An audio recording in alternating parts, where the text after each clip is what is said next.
اب آنے میرے بھائیو، جو شب برات کی فضیلت کے حوالے سے بات کی جاتی ہے،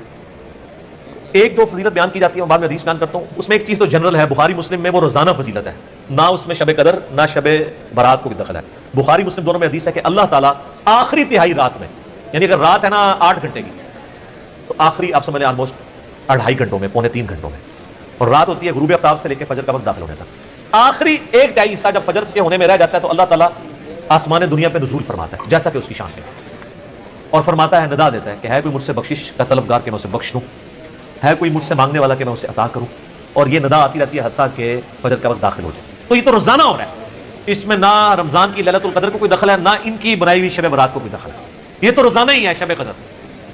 البتہ آخری تہائی رات۔ شب قدر جو رمضان والی فضیلت ہے وہ یہ ہے کہ غروب آفتاب سے لے کے فجر تک پوری رات وہ رہتی ہے، تو وہ تو ایک رات ہے نا، باقی تو ہر رات میں اللہ تعالیٰ آسمان دنیا میں نزول فرماتا ہے جیسا کہ اس کی شان کے لائق ہے۔ اس کی کوئی تفصیل نہیں کہ جی آج امریکہ میں اس وقت دن ہے تو ادھر رات ہو گئی ہے تو کتنے ہے، یہ متشابہات ہیں، یہ ہمارے فریم آف ریفرنس سے باہر ہیں چیزیں، ان کے اوپر، ان باتوں کے اوپر ہمیں ڈسکشن سے منع کیا گیا متشابہات کے اوپر۔ سورہ ال عمران کی آیت نمبر 7 ہے کہ جن لوگوں کے دلوں میں ٹیڑھ پن ہوتا ہے وہ متشابہات کے پیچھے لگتے ہیں، ہمارے پاس ڈیٹا نہیں ہے اس کا، اس لیے اس کو ویل لیفٹ کرنا چاہیے۔ تو وہ حدیث بڑی مشہور حدیث ہے، جامعہ ترمذی میں 739 انٹرنیشنل نمبر کے مطابق، سنن ابن ماجہ میں 1389 اور مشکات میں بھی موجود ہے 1299۔ اور اس حدیث کے ساتھ مزے کی بات ہے، امام ترمذی نے اس کے اوپر جرح کر کے ساتھ لکھا ہے یہ روایت منقطع ہے، نہ تابعی کی ملاقات تبع تابعی سے ثابت ہے، نہ تابعی کی ملاقات صحابی سے ثابت ہے، 2 انقطاع ہیں۔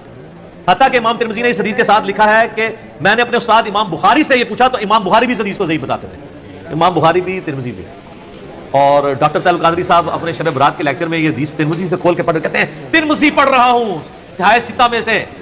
اور وہ حدیث پڑھنے کے بعد نا اینڈ پہ ٹھٹک گئے، کیونکہ اس کے بعد لکھا ہوا تھا، ان کو تو پتا تھا نا کہ امام ترمذی کہہ رہے ہیں کہ نہ میرے نزدیک یہ روایت ٹھیک ہے نہ امام بخاری کے نزدیک، آپ نے وہ کیوں نہیں آگے پڑھے؟ حتیٰ کہ مشکات نے 1299 پہ انہوں نے بھی جب لی نا، انہوں نے امام ترمذی اور امام بخاری کے کمنٹ ساتھ نقل کیے ہیں، ترمذی کے ریفرنس سے لی، 739 ترمذی، سنن ابن ماجہ 1389، مشکات 1299۔ وہ بڑی مشہور حدیث کے سیدہ عائشہ کہتی ہیں یہ روایت مطلب کمزور ہے، میں بیان کر رہا ہوں۔ ایک رات نبی علیہ السلام کو میں نے بستر پہ غائب پایا تو میں اٹھی، میں نے یہ گمان کیا کہ اللہ کے نبی علیہ السلام کسی اور بیوی کے پاس نہ چلے گئے، تو میں نے دیکھا ابا کی حرکت میں گئے ہیں، اور وہاں پہ نبی علیہ السلام کو میں نے جب پایا تو آپ نے فرمایا عائشہ تم نے کیا سمجھا کہ اللہ اور اس کا رسول تم سے خیانت کریں گے، یعنی میں کسی اور بیوی کے پاس چلا جاؤں گا؟ آپ صلی اللہ علیہ وسلم نے فرمایا عائشہ یہ آج شعبان کی 15ویں رات ہے، اس رات اللہ تعالیٰ آسمان دنیا پہ تجلی فرماتا ہے اور بنی کلب کی بکریوں کے بالوں کے برابر لوگوں کی مغفرت کر دیتا ہے۔ تو یہ وہ حدیث ہے۔ ویسے قبرستان جانا ٹھیک ہے، مسلم شریف میں اوپر 10 حدیث ہیں، اسی کو سپورٹنگ بالکل اسی طرح کی ایک حدیث ہے جس میں عائشہ نبی علیہ السلام کے پیچھے گئی ہیں، تو اس میں وہ کہتی ہیں کہ نبی علیہ السلام نے بقیع غرقد کے مردوں پہ 3 دفعہ یوں ہاتھ اٹھا کے دعا کی۔ قبرستان میں ہاتھ اٹھا کے دعا کرنا بھی سنت، رات کے وقت جانا بھی سنت، اور اس میں آگے الفاظ ہیں کہ جبرائیل علیہ السلام میرے پاس اللہ کا پیغام لے کے آئے تھے کہ بقیع غرقد والوں کے لیے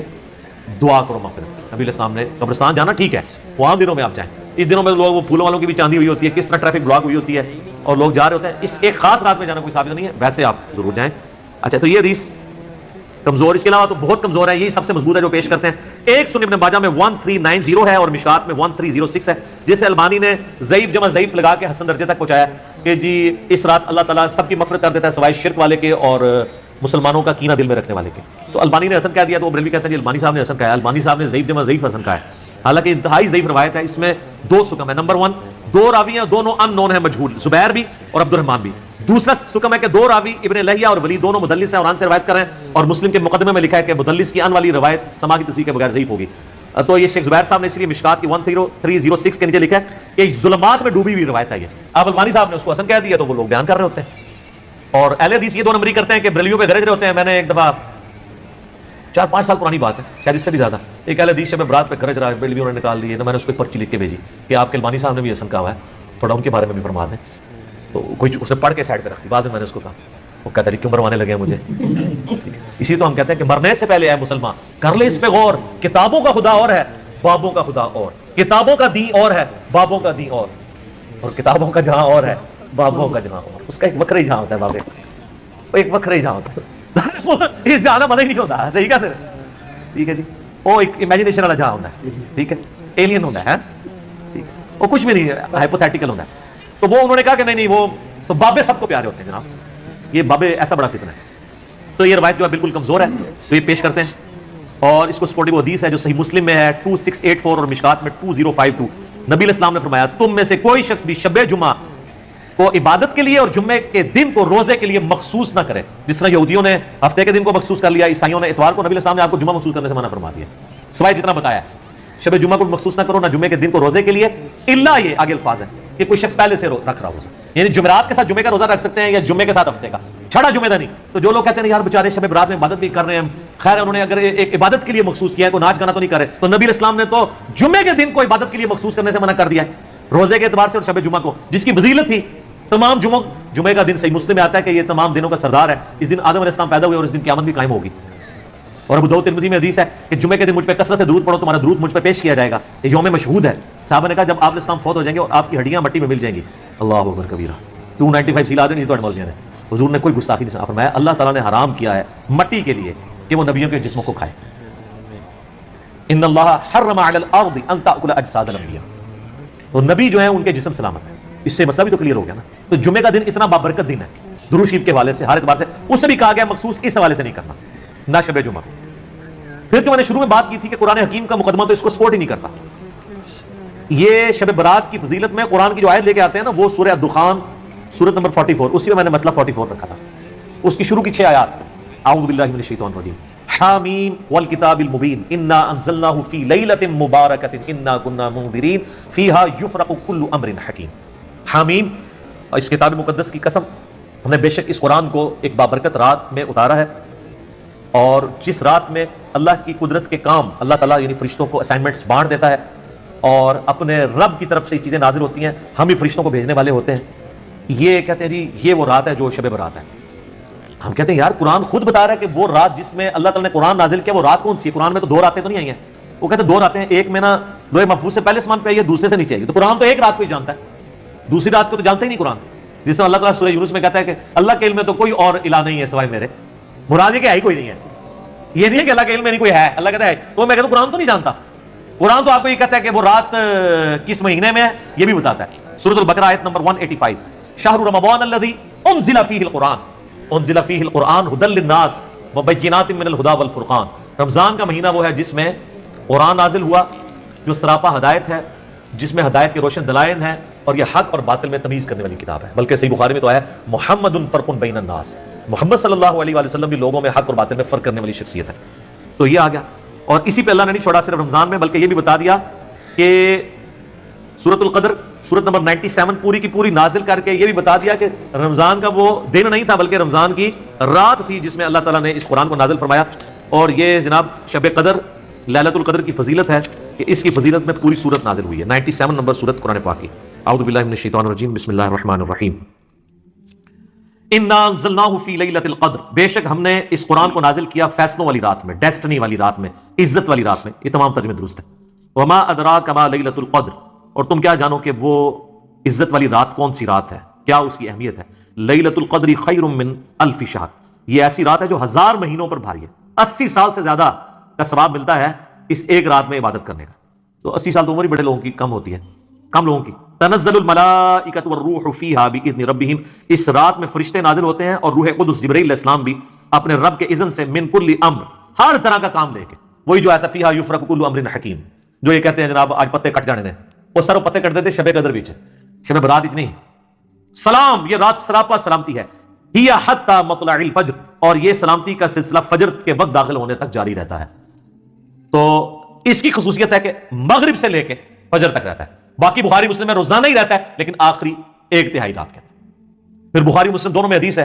نبی صلی اللہ علیہ وآلہ وسلم نے فرمایا جس نے ایمان اور احتساب کے ساتھ شب قدر کا قیام کیا اللہ تعالیٰ اس کے پچھلے سارے گناہ معاف کر دے گا۔ جناب کتنی بڑی فضیلت ہے،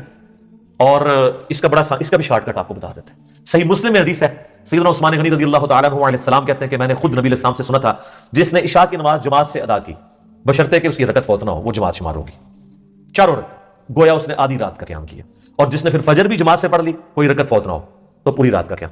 تو جو شخص رمضان کے اندر عشاء اور فجر کی نماز رکعت فوت ہوئے بغیر جماعت سے پڑھ لے، اسے روزانہ طاق کیا جفت بھی آپ سارے بناتے جائیں، آپ تمام کریں تو آپ کو پوری رات کے قیام کا ثواب ملے گا۔ جس طرح میں نے بتایا مسلم شریف میں حدیث ہے کہ اشراق تک بیٹھنے سے زیادہ ثواب ہے، سبحان اللہ وبحمدہ عدد خلقہ ورضا نفسہ وزنۃ عرشہ ومداد کلماتہ۔ اور مسلم شریف میں حدیث ہے شوال کے 6 روزوں کا ثواب گویا پورے سال کے روزوں کا ثواب ہے، رمضان کے بعد رکھ لیے جائے۔ شارٹ کٹس بھی اللہ تعالیٰ نے ہمیں دیے ہیں آسانی کے لیے تاکہ جو سست الوجود لوگ ہیں وہ اس سے فائدہ اٹھا سکیں۔ اور بخاری مسلم دونوں میں حدیث ہے نبی علیہ السلام نے فرمایا کہ بڑی لمبی حدیث ہے، آپ نے پہلے 10 دن اعتکاف کیا، پھر آپ نے حجرے سے سر مبارک باہر نکالا، فرمایا اس رات، اس عشرے میں وہ رات نہیں ہے، پھر اگلے 10 دن فرمایا اس میں بھی نہیں ہے، بیچ میں روزے کے بعد نکلے، پھر آخری 10 دن میں آپ کو رات ملی تو آپ نے فرمایا کہ تم رمضان مبارک کے آخری عشرے میں سے اس کی تاک راتوں میں تلاش کرو، یعنی 21ویں 23ویں 25ویں 27ویں اور 29ویں جو آخری عشرے کی تاک راتیں بنتی ہیں۔ بہتر ہے جھوٹ بھی کر لیں کیونکہ چاند کے بھی جھگڑے یہاں پہ رہتے ہیں، بہتر ہے پورا رمضان ہی کریں اور اس شب قدر کی فضیلت کو، لیلۃ القدر کی فضیلت کو حاصل کریں۔ یہ جتنی باتیں آپ کو بتا رہے ہوتے ہیں جس رات کے بارے میں، وہ رمضان کے آخری عشرے میں آنی ہے۔ یہ شب برات والی روایتیں بالکل کمزور ہیں۔ ایک جو شعب الایمان امام بیہقی کی کتاب میں ایک تابعی سے صحیح سند سے ثابت ہے، مکحول تابعی، وہ یہ کہتے ہیں کہ اس رات اللہ تعالیٰ آسمان دنیا پہ نزول فرماتا ہے، یعنی شعبان کی 15ویں رات، اور جو لوگ لوگوں سے بغض نہیں رکھتے اور شرک نہیں کرتے ان کے سوا، یعنی ان لوگوں کو اللہ تعالیٰ بخش دیتا ہے، ان کے سوا باقی لوگوں کی بخشش نہیں ہوتی۔ لیکن یہ تابعی کا قول ہے، اور امام مسلم نے مقدمے میں لکھا ہے کہ تابعی اگر صحابی کا نام لیے بغیر، سند بیان کیے بغیر روایت بیان کرے گا تو وہ روایت مردود ہوگی،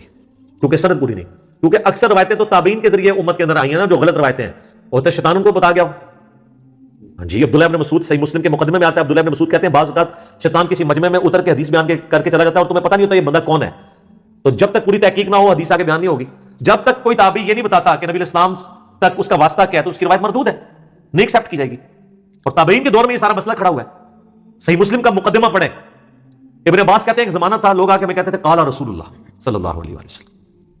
تو ہم اس کی بات بڑی توجہ سے سنتے تھے، لیکن جب سے لوگوں نے حدیثیں گھڑنی شروع کی ہیں ابن عباس کے زمانے میں، اب ہم صرف اسی حدیث کو غور سے سنتے ہیں جو ہمیں پہلے پتا ہو، ادروائز ہم حدیث نہیں سنتے کیونکہ لوگوں نے حدیثیں گھڑنا شروع کر دی ہیں۔ تو امام مسلم نے یہ مقدمہ 92 روایات لکھی ہیں کہ میں یہ مسلم شریف کیوں لکھ رہا ہوں، لوگوں نے کہانیاں بنانی شروع کر دی ہیں، اتنی بڑی کہانی کہ تابعین کی موجودگی میں ایک شخص آ کے کہتا ہے کہ ابن مسعود جب جنگ صفین کے موقع پہ ہمیں ملنے آئے تو انہوں نے ہم سے ایک حدیث بیان کی، تو وہ کہتا ہے، دوسرے تابعین کہتے ہیں کہ یہ ابن مسعود رضی اللہ تعالیٰ عنہ قبر سے باہر نکل آئے تھے اور حدیث بیان کر کے تمہیں چلے گئے، وہ تو 33 ہجری کے اندر فوت ہو چکے تھے اور جنگ صفین ہوئی ہے 37 ہجری کے اندر، تو ابن مسعود قبر سے آگے کیسے بیان کر کے چلے گئے؟ اب ان کو کوئی بتایا کہ جناب سر تو آڑے بعد جو کام پہ آ جانا، وہ کہتے ہیں جناب امام جعفر صادق علیہ السلام نے نعوذ باللہ قبر سے نکل کے 40 سال کے بعد باجید کو بیعت کیا، باجید نے 90 سال بعد نکل کے ابو الحسن خرقانی کو بیعت کیتا، اور ویسی سلسلہ چلتا ہے، سب کہانیاں جھوٹ، سب فراڈ چل رہا ہے۔ تو جب ہم اس پہ بولتے ہیں تو ان کو غصہ آتا ہے، تو ہم پھر